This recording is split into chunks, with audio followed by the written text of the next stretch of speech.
Halo semua, selamat datang di Autotone Audio. Hari ini kita akan bikin video tutorial cara untuk setting time alignment. Gunanya time alignment itu untuk apa? Time alignment itu berfungsi untuk mendelay suara dari speaker kiri atau kanan yang lebih dekat, kita delay untuk datang bersamaan sampai ke listening position kita. Nah, kenapa di mobil itu penting sekali? Karena untuk jarak di kiri dan kanan itu sangat berbeda. Bisa berbeda 40-60 cm tergantung mobil. Jadi kalau kita nggak pakai time alignment, suara itu otomatis tidak akan stagingnya tengah. Nah, untuk itu kita akan kasih tahu kalian cara supaya setel dengan menggunakan meteran. Ini kita udah siapin. Yang ini simple, kita cuma menggunakan meteran tanpa menggunakan alat-alat ribet lainnya. Kalau kalian mau lebih perfect, kalian bisa menggunakan impulse response, tapi itu harus menggunakan mic yang sudah dan software yang sudah bisa menggunakan RTA. Untuk itu ini kita kasih tahu cara simple dengan menggunakan meteran. Meteran sebenarnya cukup sempurna tapi harus di adjust secara manual. Sekarang kita kasih tahu cara hitung. Taruhlah kita misalnya di posisi kanan seperti biasa, posisi pengemudi. Lalu kita ingin delay speaker kanan dan kiri itu datang sesuai dengan waktu. Kita harus mengukur menggunakan meteran. Kita ukur kira-kira sampai dengan ke kon dari speaker tersebut. Bagaimana kalau misalnya ini sistemnya two way tapi pasif? Yang akan kita ukur itu adalah suara yang keluar mid-nya, yaitu tetap di mid bass. Jadi kalau kalian masih menggunakan sistem pasif, jangan delay di tweeter tapi delay di mid bass.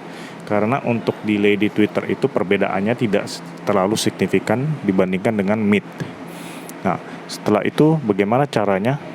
Nah, ini kita kasih contoh ya. Misalnya kita hitung di kanan itu 120, di kiri itu 160 cm.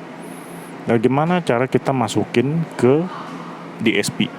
Ya kita harus kurangin dengan yang paling jauh. Jadi misalnya 160. Nah, itu adalah patokan kita menggunakan DSP-nya, karena di speaker yang paling jauh itu merupakan titik paling lambat. Kita nggak bisa percepat, tapi kita bisa perlambat. Jadi kita perlambat yang lebih cepat.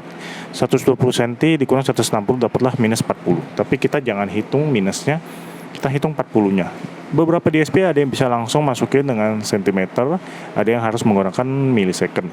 Jadi kita harus lihat untuk DSP apa saja yang menggunakan satuan tersebut. Kalau kalian menggunakan millisecond, contohnya seperti Venom dulu bisa masukin sentimeter, tapi sekarang udah enggak. Kita harus rubah ke millisecond. Jadi gimana caranya? Setelah kita dapat selisih tersebut, kita bagi 34,3. Nanti akan dapat berapa millisecond delay yang harus dimasukkan. Oke, itu tutorial pertama untuk time alignment. Nanti kita akan bikin untuk tutorial kedua, yaitu level matching. Level matching itu gunanya untuk menyamakan level dari kiri dan kanan sehingga masuk ke kuping kita bersamaan.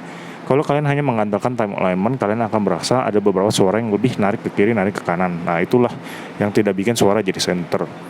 Nanti kita akan bikin tutorialnya. Untuk saat ini kita hanya bikin di time alignment menggunakan meteran. Tapi kalau kalian penasaran dengan impulse response, kita akan bikin tutorial juga. Tapi untuk impulse response itu hanya bisa menggunakan mic yang sudah dikalibrasi dan bisa menggunakan RTA. Oke, itu aja. Jangan lupa like and subscribe. Tunggu video kita selanjutnya.